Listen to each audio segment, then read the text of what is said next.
Good morning.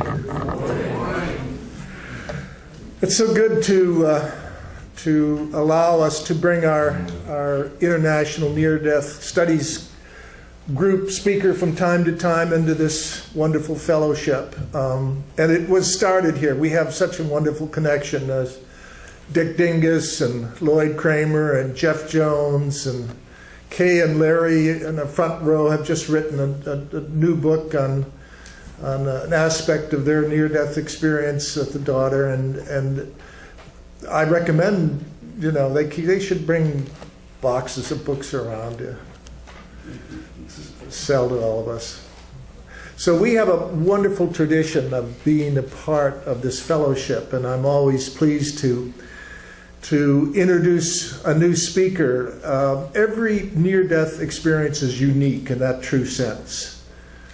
Some of us pierce the veil and go to the other side and talk with divinities and family members and have a wonderful experience. Some have incredible spiritual awakenings at that time.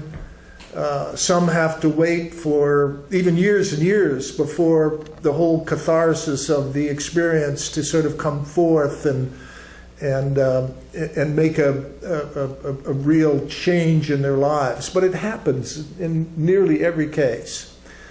And you don't necessarily need a near-death experience to find this kind of enlightenment. You can do it in prayers. You can do it in meditations. It's something that each and every one of us has the potential of being open to this kind of enlightenment and spiritual growth. Our speaker this month is Captain Leo Walton, and you don't become a Coast Guard captain at one point in your life without having your doo-doo together. And so I can imagine Captain Leo in his Coast Guard uniform, his stripes and all of that.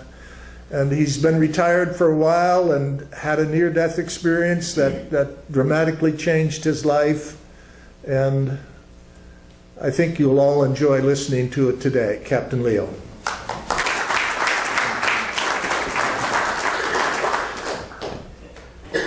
Good morning, everyone. How's everybody?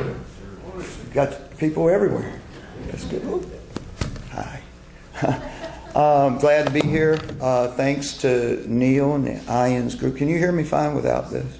Okay. You want me to use mine? Okay. Yeah, we're recording it and everything. Okay, good. Thanks again to the fellowship. What a wonderful group y'all are here. The energy is mind-boggling here. If anybody was to ask me where the love was, I'd say, go to Virginia Beach. It's over here. Y'all got a beautiful setup here. I'm just flabbergasted. But anyway, I'm glad to be here. Sorry, Mike. I was involved in an accident. I was working on my vessel, and I was working on electricity live, and I had a magnetic bracelet on.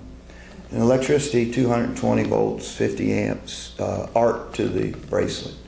It entered my body here, went up through my brain stem, through the left side of my brain, to the front. I had lots of damage on the left side. I have my pituitary gland was crippled, so I'm destined to be on some sort of medication the rest of my life to keep my brain functioning the way it works, supposed to work. I have recovered and made miraculous recovery.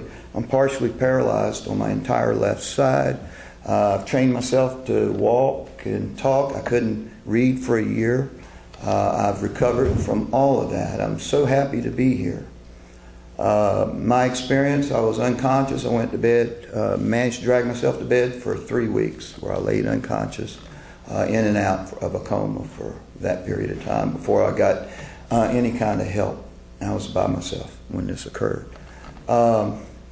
Anyway, past that, what happened from that event is between recovering from the injuries that I was having, I was having other things going on in my mind as far as spiritual. I was never a wonderful person as far as church. I was a member of a Presbyterian church, but I never really got into the whole church thing. So in my life, I was lopsided. I was real good in the physical and everything else, but the spiritual end, I knew I was dead there. And when my near-death experience happened, it brought me to life in that regard. I was driven, like the guy on the Close Encounters for the Third Kind. I used that. That was me. I was the guy making whipped cream anyway. But it's been a rough road that's ended wonderfully. I started out, got interested in shamanism. I've lived, yesterday was my 19th anniversary living on boats. It's been a cold winter this year. I got to tell you, I'm thinking about land. But with my spiritual drive, I ended up getting involved in shamanism. That was the very first direction that I headed. I had, being a nature lover, it just seemed a natural transition for me. I went into shamanism, which led into the Celtic, Irish background, got into the Celtic part of it, brought it in. Then I managed to find Buddhism. So I fell in love with the Buddha and all of his teachings and the Dhammapada and all of that. And then I left Buddhism. I've been on kind of checking the whole arena, it seems like. And I ended up with the Eastern Indians and became a yogi. So I adopted the yogic path. And the yogic path is designed to get you to God. That's the whole purpose of yoga, is for you to be able to start and have a close relationship with God. And along the way, when you get injured, some people, I don't know, I've never met any NDEers until the past couple weeks. So it's been a good experience in that regard for me. Peace, dude. Yeah. But, excuse me a second, get my thoughts back. I do have memory issues. I'm real good. I know, like doing the question and answer thing, I think I might have to give them the mic because I can't remember what they said before I answer the question. But anyway, I got into the Indian philosophies and really was dug in and attached with their philosophies. It just, everything I read, I have read probably 6-7 versions of the Bhagavad Gita. I love that book. It's just the most greatest book for your spiritual enlightenment. They've got all of the exercises and directions that you can head in there. It's all very, very scientific and very, very positive and very, very true. Along the path with near-death experiences, those that's had it, you know that you end up with gifts along the way. The Indians call it siddhis. I probably didn't say it properly. My Sanskrit, I can read it. Might not pronounce it exactly the same. Beautiful language.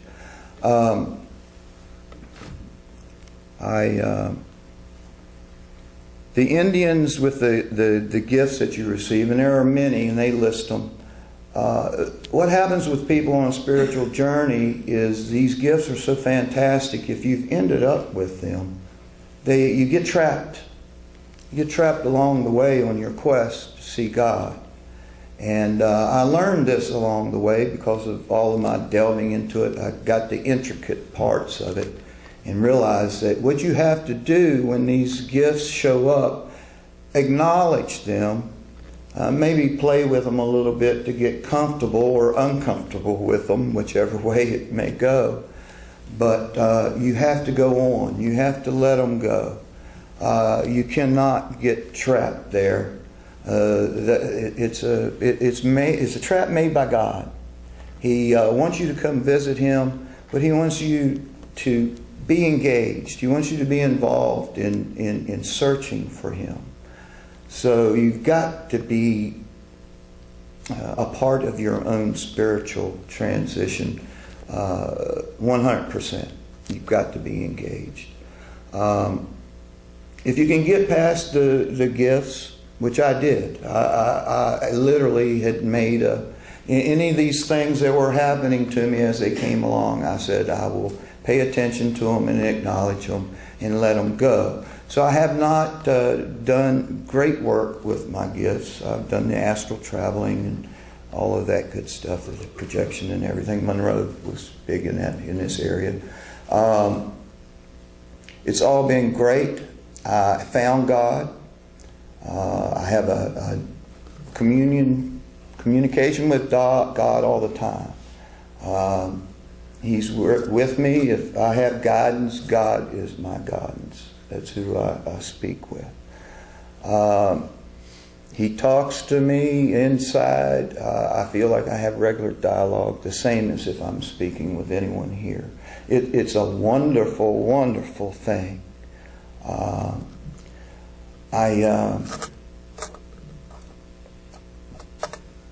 Along the way with these gifts, you can do remarkable work with them. I'm a Reiki master. I headed in that direction. Since I've been injured 6.5 years ago, I've become a yogi, Reiki master, and a universal church minister. And it's just everything that I have done is been a part of a big scheme. You have to slow down, stand back, and witness what is occurring with you. But you've got to step back and watch. You cannot be an active participant until you master the ability to be engaged. It's very difficult. Very, very difficult. And then you move on. And then you get to enjoy the gifts and all, which I'm just now starting to go back into, feeling confident with my position as far as spiritualism and God is concerned. I'll read you a poem. I've started writing poetry. I wasn't a big fan of poetry either. I probably read all of the great ones, out there, and it was always a little ho-hum. But now I find myself writing poetry, and it just comes out of me. I don't sit down and try and write poetry. It just hits me, and I need to get a piece of paper fast. As a matter of fact, I was looking for poems recently, and they're all over the place, written on little pieces of paper, and I find them everywhere. So it's just been a wonderful experience, and I want to read you one I wrote about my God experience. So bear with me.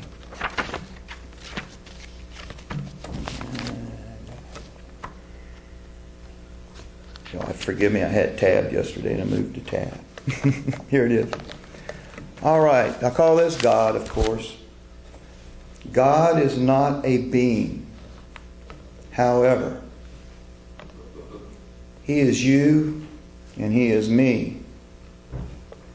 He is unseen, but is visible in everything, everywhere. Ultimately, God is a vibrational energy of oppositions, earth to heavens. We as flesh and bones are permeated by this God frequency. If we are devout in many different ways or choose one, all you need is one. The yogis say there are many different paths, the 8 limbs. You only have to choose one of those to focus on. If you choose one and master it, all of the others will come to you naturally. It will be a much easier transition.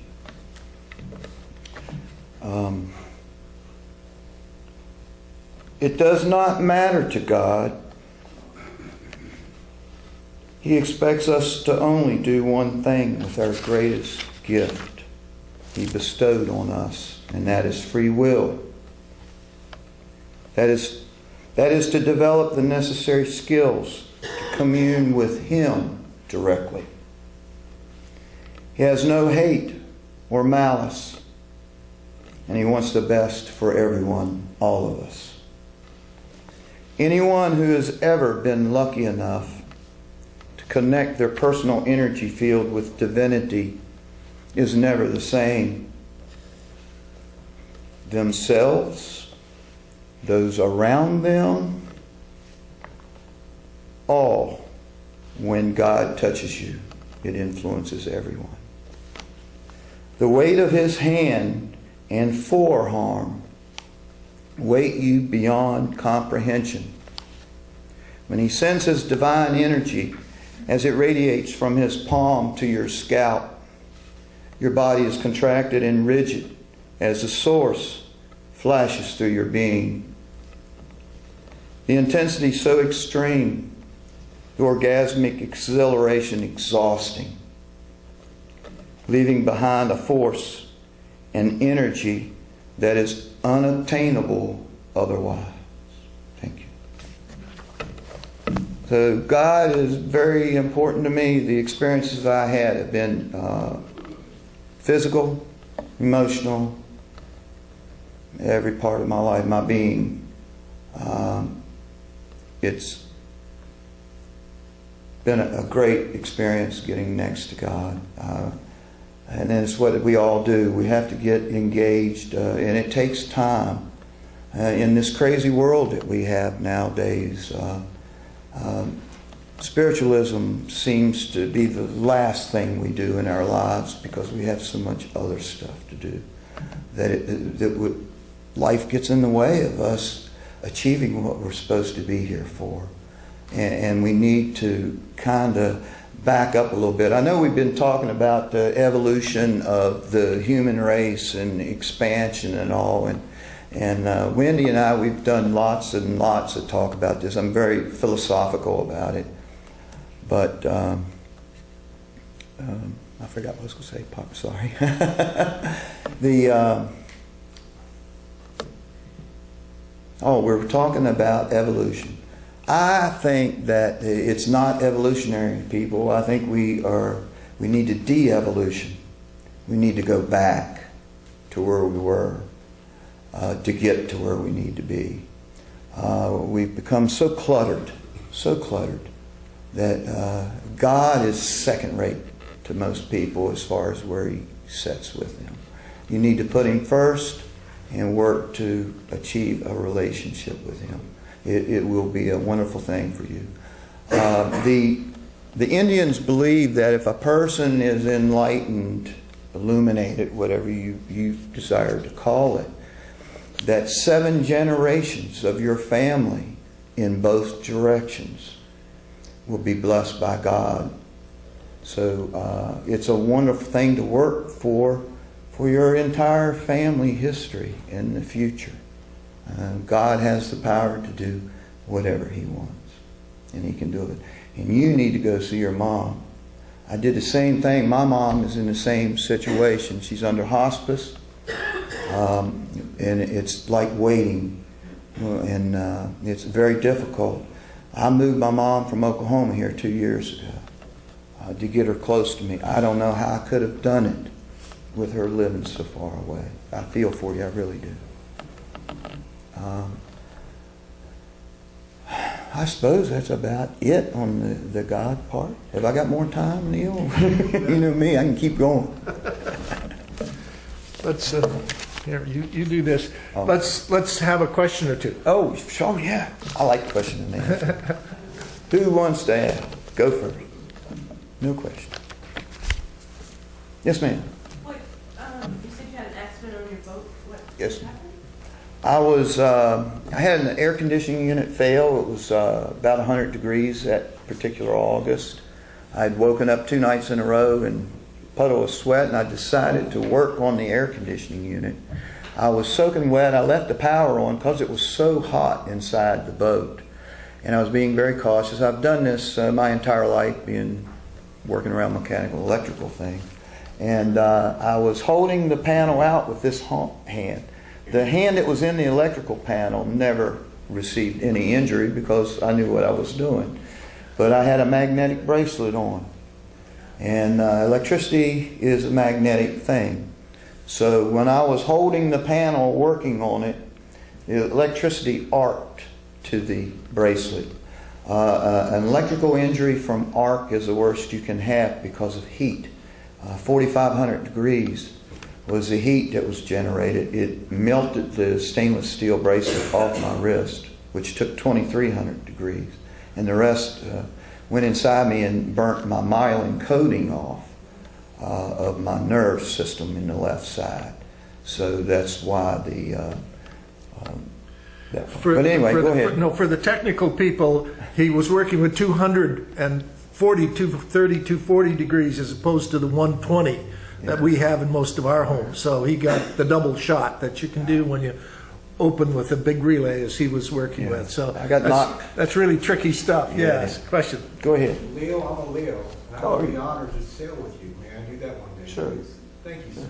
Are you a Leo astrology? Okay. Okay. Yes, sir. Cool. Yes, sir. Very good. It's Line. Okay, one more question, please.